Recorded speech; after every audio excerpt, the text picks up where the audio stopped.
से लेकर शाम तक घर के और किचन के कामों को करते हुए कभी-कभी हमें ऐसा फील होता है कि हमारा बहुत सारा टाइम किचन में लग जाता है और हम अपने लिए टाइम ही नहीं निकाल पाते हैं।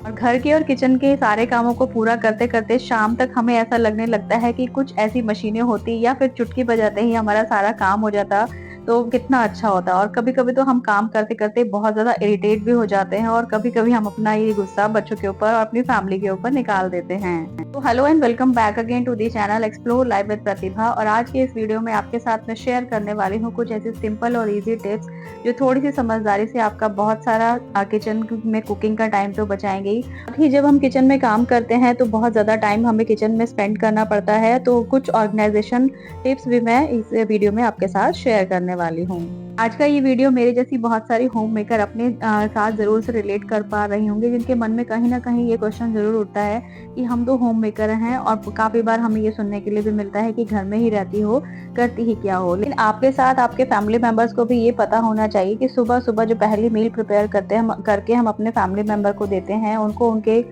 वर्क प्लेस पर या फिर बच्चों को स्कूल भेजते हैं, तो अगर ये ही मील अगर हम प्रिपेयर ना करके दें तो उनके दिन की अच्छी शुरुआत कैसे होगी। तो आज से ही अपने आप को कम आंकना बंद कर दीजिए, खुश रहिए और हैप्पी मील प्रिपेयर करिए अपने लिए भी, अपने फैमिली के लिए। सेल्फ केयर, जैसा कि मैं हर अपनी वीडियो में बोलती हूँ, सेल्फ केयर करना बहुत ज़्यादा ज़रूरी होता है। तो फिलहाल चलिए मैं बताती हूँ, यहाँ पे ब्रेकफास्ट बन रहा है। मैं अपने बेटे का टिफिन तैयार कर रही थी और रोज़ रोज़ के रेगुलर पराठे या फिर रोटी सब्जी खाकर बच्चे बोर हो जाते हैं। समटाइम्स देसी और विदेशी का मिक्स करके मैं कुछ ऐसा बना लेती हूँ। और यहाँ पर एक ऑर्गेनाइजेशन टिप्स मैं आपके साथ सबसे पहले शेयर करूंगी। इस तरह के जो फूड रैपिंग पेपर हस्बैंड इस बार लेकर आए थे, तो ये मतलब इस तरह के पैकेट में आते हैं क्योंकि इनको मोड़ कर नहीं रखा जा सकता है। तो मैंने इनके लिए बिना किसी ऑर्गेनाइजर के इस तरह से ऑर्गेनाइज करके इनको शेल्फ के ऊपर रख लिया है। और जब भी मुझे जरूरत होती है तो इस पेपर को निकालती हूँ और जो भी मुझे खाना पैक करने के लिए चाहिए होता है फटाफट से एक पेपर निकालती हूँ। अगर मुझे इसे 2 पार्ट्स में डिवाइड करना होता है तो मैं इसे कट भी कर लेती हूँ। तो जरूरी नहीं है कि आप हमेशा घर को ऑर्गेनाइज करने के लिए एक नया ऑर्गेनाइजर मार्केट से खरीदें या फिर डीआईवाई करें। समटाइम्स थोड़ी सी सूझबूझ से भी आप अपने घर को बिना किसी तामझाम के, बिना किसी मेहनत के ऑर्गेनाइज कर सकते हैं। बहुत बार इस तरह की मोटिवेशनल और इंस्पिरेशनल वीडियो देखते हैं हम होम मेकिंग की, लेकिन हमेशा वही काम करना चाहिए जो आपके लिए बेस्ट हो। तो आप देखिए जरूर, लेकिन अपनी समझदारी से काम करिए और चिड़चिड़ाना बंद करिए, क्योंकि काम तो हमें ही करना है। और अगर किसी काम को हम खुश होकर कर लेंगे तो वही ज्यादा अच्छा हमारे लिए रहेगा। तो स्ट्रेस फ्री होम मेकिंग का सबसे पहला रूल तो मैं यही मानती हूँ कि आपको सीखने के लिए बहुत कुछ है। आप दूसरों को देखकर बहुत कुछ चीजें सीखते हैं, अडाप्ट करते हैं अपनी लाइफ में, लेकिन वही करिए जो आपकी फैमिली के लिए और आपके लिए सबसे अच्छा है। अभी भी ये स्ट्रेस लेकर मत जीते रहिए कि फलाने के पास ये है, फलाने के पास वो है, मेरे पास ये नहीं है, वो नहीं है। हमारे पास जितना भी है, जो भी है, हमें उसका मैक्सिमम यूज करना है। एटीट्यूड की भावना हमेशा अपने अंदर रखिए। भगवान ने जो भी दिया है हमें अच्छा दिया है। और देखिए यहाँ पर किचन की हालत में आपको दिखा दूं, अभी मैंने बेटे का टिफिन और नाश्ता तैयार किया था तो वो स्कूल जा चुका है और पूरी किचन की हालत ऐसी हो जाती है। तो घर को घर ही समझना चाहिए, ये कोई होटल नहीं होता है कि हमेशा कोई किसी भी टाइम यहाँ पर आए और हम आपका घर हमेशा पिक्चर रेडी हो। तो ये पिक्चर रेडी बनाने के लिए हमें खुद से एफर्ट करने पड़ते हैं, अपने घर को साफ करना पड़ता है, अपने किचन को भी साफ करना पड़ता है। घर की साफ सफाई के अलावा ढेरों ऐसे काम होते हैं जो हम होम मेकर को प्लान करने पड़ते हैं और अपनी फैमिली की हेल्थ का भी ध्यान रखना पड़ता है। देखिए फ्रेंड्स, यहाँ पर मैंने स्प्राउट्स बनाए थे, 2 दिन पहले मैंने भिगो दिए थे। तो अब थोड़ा मौसम थोड़ा गर्म सा हो गया है तो स्प्राउट्स अच्छे आने लगे हैं। और मैंने यहाँ पे 3 तरह की दालें भिगोई थी, इसमें मूंग की दाल और चना और लोबिया था। तो लोबिया में अभी अच्छे से स्प्राउट्स नहीं निकला है और 1 दिन के बाद ये स्प्राउट्स अच्छे से तैयार हो जाएंगे। इस तरह के स्प्राउट्स बना के अब मैं थोड़े ज़्यादा से रख लेती हूँ, इससे काफ़ी सारी मतलब मील प्लानिंग हम मेरी हो जाती है। और समटाइम्स इससे इसको पीस कर मैं चीला बना लेती हूँ, समटाइम्स इसको सूजी के बैटर में डालकर इससे इडली तैयार हो जाती हैं। तो बहुत सारी तरह की मील इस तरह की स्प्राउट से बनाई जा सकती हैं। आजकल तो यूट्यूब बाबा जी हैं, यूट्यूब बाबा जी से फटाफट से पूछिए, आपको किसी भी क्वेश्चन का आंसर मिल जाएगा कि स्प्राउट से किस किस तरह की रेसिपी बनाई जा सकती हैं। तो गूगल बाबा आपको फटाफट फट से रिजल्ट दे देंगे।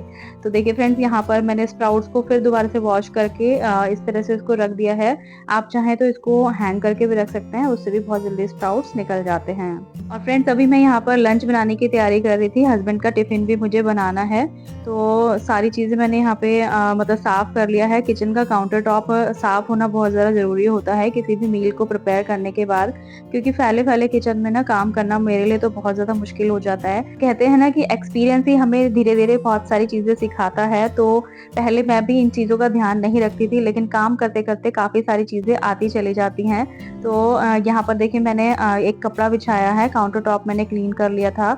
एक पुराना टॉवल ले लिया है, कोई भी पुराना कपड़ा आप इस तरह से काउंटर टॉप पर बिछाएंगे, या फिर आप कपड़ा यूज नहीं करना चाहते हैं तो न्यूज़पेपर बिछा लीजिए। आपका जो है बहुत सारा टाइम इससे बचेगा। और जो भी यहाँ पे कटिंग चॉपिंग करी है मैंने, वो सब मैंने एक प्लास्टिक के कंटेनर में रख लिए हैं, उसके छिलके वगैरह, और सीधा उसको डस्टबिन में थ्रो कर दिया है। जब आप कटिंग चॉपिंग करते हैं किचन में तो बार बार डस्टबिन में आप फेंकने उन छिलकों वगैरह को जाते हैं, और फिर बार बार में हाथ धोते हैं और फिर हाथ पोंछते हैं, तो सोचिए कि आपका कितना सारा टाइम वेस्ट होता है।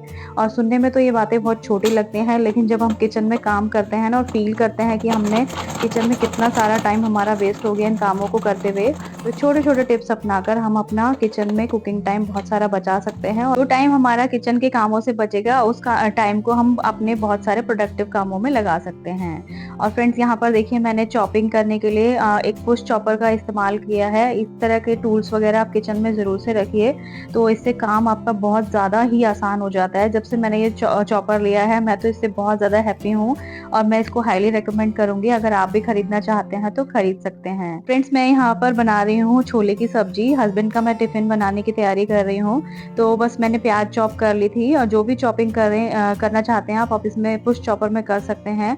और फ्रिज में से मैंने निकाली है टमाटो प्यूरी, जो मैंने घर में ही तैयार करी थी। तो बहुत ज़्यादा मुश्किल रेसिपी नहीं होती है टमाटो प्यूरी की। जब भी वेजीज आती हैं मेरे घर में, ग्रॉसरी आती है, तो जैसे सोचिए कि मेरे घर में 1-2 किलो टमाटर आए हैं, तो मैं करीब 1 किलो की टमाटो प्यूरी बना के रख लेती हूँ। और करीब 1 हफ्ता मेरी जो ये टमाटो प्यूरी है चल जाती है, और मेरा काम भी बहुत ज़्यादा आसान हो जाता है।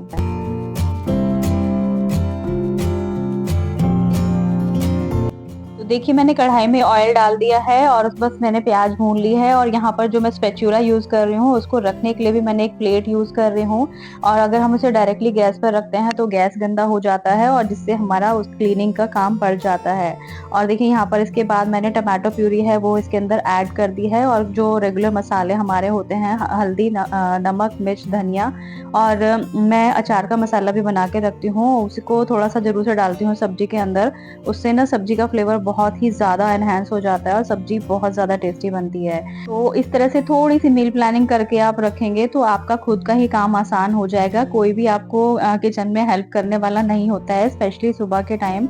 और जब आप किचन में काम कर रहे होते हैं तो उसी टाइम पर आप छोटे छोटे काम निपटाते रहिए। जैसे जो भी बर्तन खाली हुए हैं उनको सीधा आप सिंक में डाल दीजिए। अगर किसी भी बर्तन को साथ साथ वॉश करना है और तो साथ साथ वॉश भी कर सकते हैं। जैसे यहाँ पे मिक्सी अगर आप यूज करते हैं तो मिक्सी का जार धोकर रख दीजिए। तो देखिए यहाँ पर आपने देखा ही होगा, काउंटर टॉप पे से मैंने ये जो कपड़ा बिछाया था, टॉवल था जो, वो हटाया, तो सारा जो काउंटर टॉप है बिल्कुल क्लीन है। अगर मैं इस टॉवल को यहाँ पर नहीं बिछा के काम करती तो जो भी कटिंग चॉपिंग मैंने करी है या फिर जो भी मसाले मैंने यूज करे हैं, जो भी फूड ग्रेन्स होते हैं, वो सब काउंटर टॉप पर गिर जाते हैं और पूरा काउंटर टॉप हमारा गंदा हो जाता है। तो देखा ना आपने, यहाँ पे छोटे छोटे टिप्स किचन में काम करते वक्त जब हम फॉलो करते हैं तो हमारा काम खुद ही आसान हो जाता है और बहुत सारा टाइम हमारा बचता है। और जब से मैंने ये कटलरी होल्डर जो बनाया है, खुद ही इसका DIY किया था, इसका वीडियो आप जरूर से देख लीजिएगा, मैंने चैनल पर अपलोड किया है। तो इसके अंदर बहुत सारी कटलरी आ जाती है और हस्बैंड को मैंने दे दिया है नाश्ता। तो सिंपल रोटी ही बनाई है, आजकल पराठे खाने बंद कर दिए हैं हस्बैंड ने। और बस सारा काम निपटा कर मैंने किचन क्लीन कर लिया था और पंखा चला दिया है, क्योंकि अभी थोड़ा सा मौसम चेंज हो गया है। और आज ना मैंने किचन में थोड़ी सी ज्यादा डीप क्लीनिंग करी थी। पूरी जो शेल्फ है वो अच्छे से साफ किए थे, जो काउंटर टॉप शेल्फ है। और इस तरह से आप चम्मचे वगैरह रखेंगे तो आपको ढूंढने में बिल्कुल भी प्रॉब्लम नहीं होगी। अदरवाइज इसका इस तरह से नहीं रखते हैं तो सारी जो चम्मचे वगैरह होती हैं या चाकू होते हैं वो बास्केट में अंदर चले जाते हैं। और जब हमें ज़रूरत पड़ती है, समटाइम्स हमारे पास टाइम नहीं है बर्तन लगाने का, तो वो चम्मचे वगैरह हमें नहीं मिलती हैं टाइम पर। जैसा कि मौसम चेंज हो रहा है तो यहाँ पर जो पानी की केटल रखी है गर्म करने के लिए, लिए पानी, तो मैं उसको भी अब हटा दूँगी, क्योंकि जब जिस चीज़ की ज़रूरत नहीं होती है, तो वो चीज़ जब सामने रखी रहती है, तो हमें ऐसा लगता है कि हमारा बहुत सारा स्पेस अननेसेसरी वेस्ट हो रहा है। तो मैं ये सारी जो केटल वगैरह भी यहाँ से हटा दूँगी। और यहाँ पर आज मैंने कॉर्नर में भी डीप क्लीनिंग करी थी। किचन में थोड़ा-सा मैंने चेंज करा है। अगर थोड़ा-सा चेंज आप किचन में करते रहेंगे तो आपका मन भी लगेगा और चीज़ें अच्छे से ऑर्गनाइज़ भी हो जाती हैं।